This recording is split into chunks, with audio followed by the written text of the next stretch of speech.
we're going to pit 5 of the top most popular and newest 2-blade 2-inch mechanical broadheads against each other in a battle royale type event for the ages. There's going to be 4 categories in this event. You're going to see out of package sharpness. You're going to see pressure testing, which detects how much force it takes to push the broadhead through leather. You're going to see wound channel test and ballistics gel, and you're going to see a durability test that's really going to push these broadheads to the limit. Now let's go over the contenders for this battle royale. First, we have the G5T2. Second, we have the Rage Trypan NC. Third, we have the B3 RD2. Fourth, we have the Beast Broadhead. And last but definitely not least, we have the SEVR 2.0.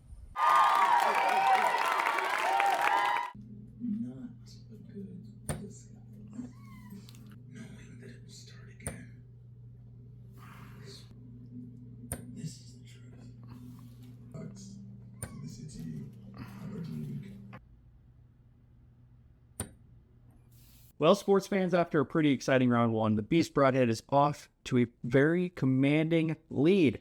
Now, round 1 is not a very physical competition. To me, it's more about conditioning.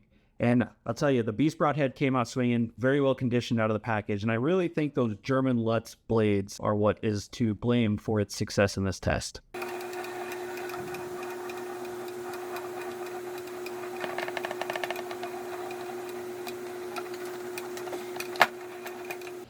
All right, so if we swing around our graph here, it shows pressure, pressure, pressure. There's a little spike there, pressure, pressure. This is where the blades popped and open, which I have found over here on this graph to be, looks like 37.1 foot-pounds of energy is what it took to pop those blades. Then it pops, it drops, you get a little bit more, and then it starts to try to penetrate through the leather. And it peaks at 76.28 foot-pounds of energy to pop through the leather.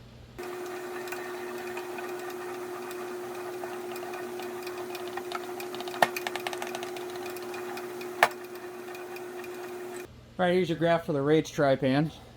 Penetration started, blades pop here, then they start penetrating again here. So for the energy to pop the blades, you're looking at 46.36 foot-pounds of energy. Then if you go down to penetrate all the way through the leather, looking at 58.25 foot-pounds of energy.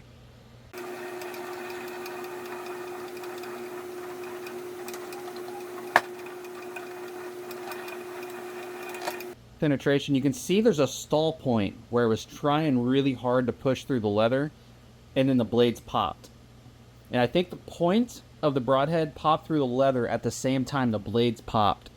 So you see that drastic drop, and then you see the penetration again. That's very short compared to the other broadheads we've seen in this test.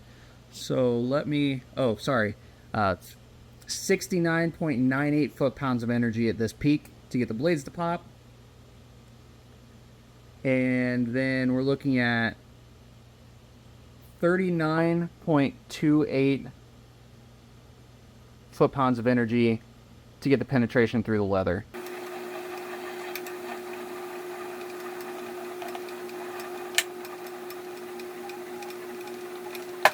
Basically ignore from here forward. I still had a recording as I pulled the broadhead back up through the leather. So what we're looking at is here. This is as the tip started to penetrate the leather. At this point is where the blades deployed. And you're looking at 40.83 foot-pounds to get the blades to deploy. Now the nice thing is the blades are mechanically driven, they're spring driven, so once they pop, they continue to pop. They don't use more, or they propel themselves. They don't use more energy to continue to pop. So you see that drop, and then this is where the blades started to penetrate again. And they sliced. For some reason there was a little drop there. I'm not sure what that is. But then they really start to penetrate, and they get down to cutting through the leather. Now, one thing that's really interesting is I didn't get the full 2-inch cut on that leather. The beast blades are meant to close when they come in contact with heavy bone, and going through this leather, those beast blades did start to close. So let's see here, scroll all the way down. You're at 92.90 foot-pounds of energy to penetrate completely through the leather.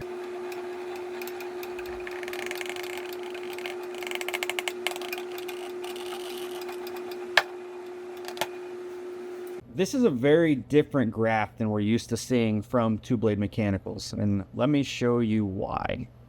So right off the bat, you'll see that this is very gradual, and what that is that's the tip penetrating into the leather. And I like the fact that it's gradual because that means it's having an easier time penetrating. This little point here is where the tip pops through the leather, and that happens at 16.3 pound-feet of force. Then the blades start to deploy, and right here you'll see there's kind of a cascade, I would call that, or whatever you want to call it. There's a peak here. I believe that is from the O-ring getting caught in the blades as they deployed, and then it pushes through, so you get a little less tension, and then it comes up to where the blades are actually through the leather. Now that happened at a lower point than what we see a lot of other two blades as well. You're looking at 45.26 pound-feet of force. Well, sports fans, the second competition has now ended, and can we talk about a landslide performance? SEVR, 45.26 pound-feet of total force used. The next closest Broadhead was more than double that. I really don't think they could have showed up any better. Kudos to them for pushing through and really sticking with it in this contest.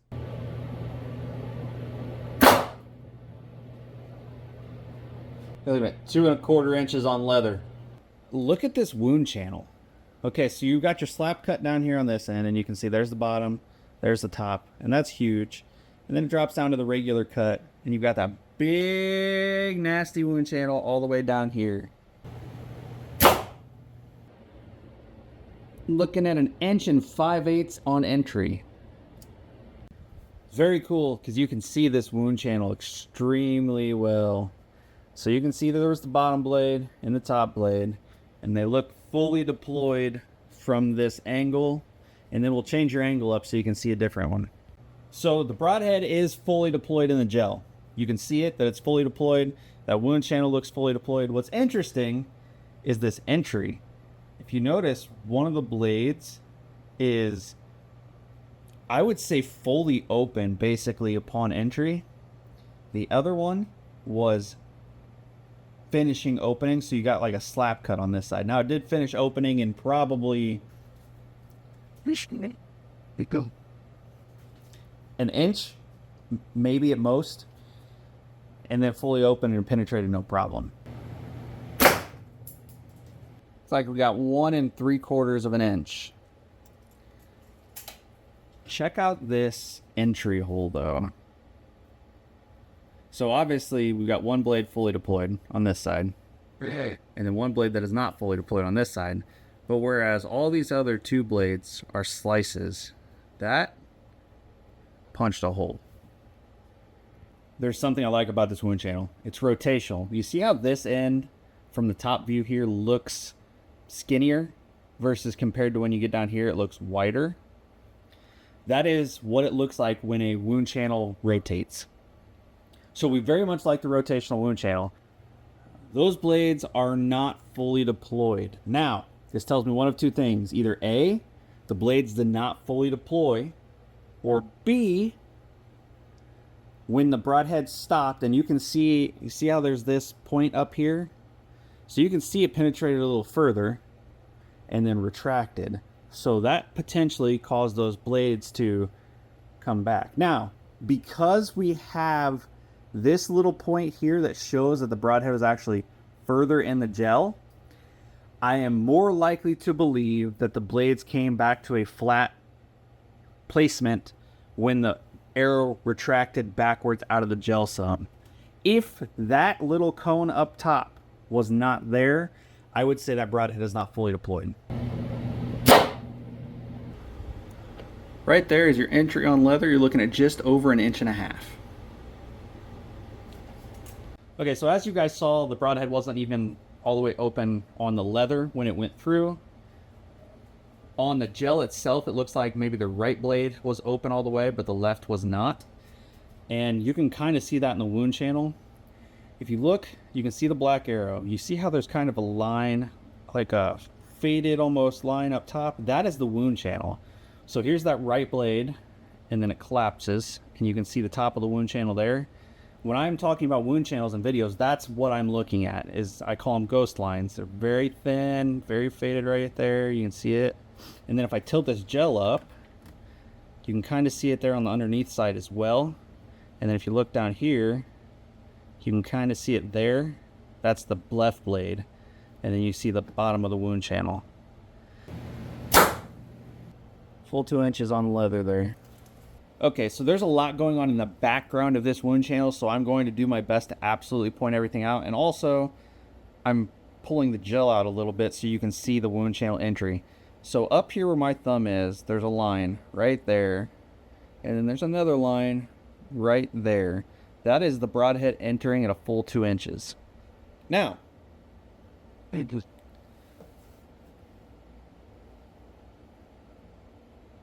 this is from a blade closing. And it's very, very, very hard to see. But there's, up top here, there's a very shallow line that is also the blade closing to about here. So it closed after this. But what's interesting is then this line, and again, very hard to see. You can see the tail of it. But that actually comes up and meets that. So it looks like, even though this one stayed closed, the blades rocked maybe. And then it actually came out of the gel right here. And it was closed when it came out of the gel. Sports fans, this particular contest and this competition is very hard for the judges because there's no real numbers to base their picks for the best off of. I think really what they're looking for is consistency. They want a solid, consistent wound channel from entry to the end of that channel. And I don't think you can argue that the G5T2 just really did it the best. That good slap cut on entry, followed by a full 2-inch wound channel. It's just really tough to beat. All durability testing in this Battle Royale is going to be shot with a Gearhead T24 at 29 inches with a 60-pound draw weight. Oh, there's your G5T2. And I thought this was a glancing blow at first, but point of impact was right there at the edge of this. Right there. And what happened is instead of penetrating, the broadhead skipped and went off that way. Now there's a nice big slice in there from the blades, but the blades are absolutely roasted. Absolutely torched, and that tip is bent. Here's the aftermath of the Trypan NC. Split the end of the femur, buried itself. Blade's open, but there's no penetration. Let me pull the broadhead out. And here is the broadhead. Broadhead actually looks like it's in good shape. Just didn't penetrate. So got a hold of that rage, wiggled it out of the arrow, and unscrewed it. Thing's in freaking perfect shape. The ferrule is not bent, the tip is not curled, the threads still work. And this is what's most ridiculous. Check this out.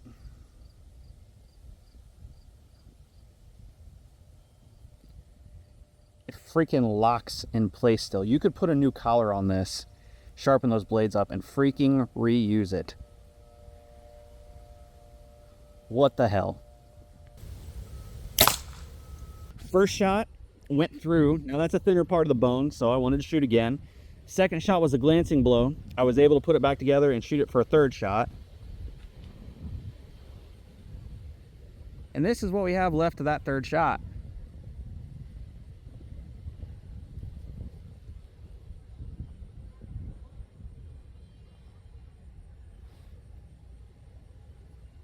there's the wound from the third shot, dead center punch. There's one blade, other blade's right there. That ferrule is bent. Let's take a look at what's left of the beast broadhead. It basically disintegrated.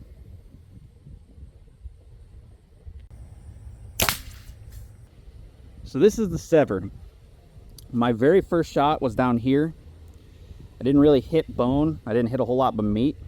However, it bent the blades to the point I couldn't close them, and it bent the ferrule. So I shot it a second time open and got this point of contact. Absolutely destroyed into a million pieces. Actually, technically only 2 pieces.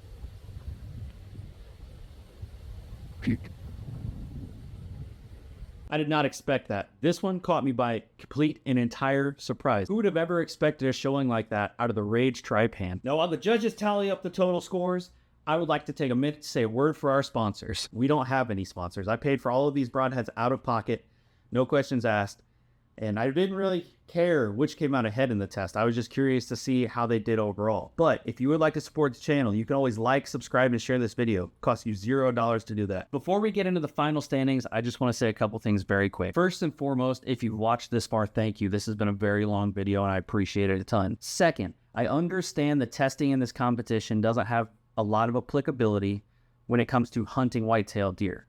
But what it does is it allows me to compare broadheads on an even platform, on an even starting point to see how each one does in each segment. And last but not least, just because it doesn't perform well in my competition or in my testing doesn't mean it's not a lethal broadhead and doesn't mean it won't do the job. Pretty well any broadhead on the market is going to do what it's supposed to, provided you put it where you are supposed to. Now, let's talk about the final standings. So I kept it as simple as possible to figure out who won the competition. Basically, for each category, there's 5 competitors. If you got first in the category, you got 5 points. If you got last in the category, you got 1 point. The broadhead with the most points at the end won. Third place is the G5T2 with 12 points. The G5T2 had really high points, like in the wound channel and the gel, and really low points, like in the sharpness out of the package. So it was a little bit of all over the place, but being all over the place and then having some middle of the road landings allowed it to take that third position.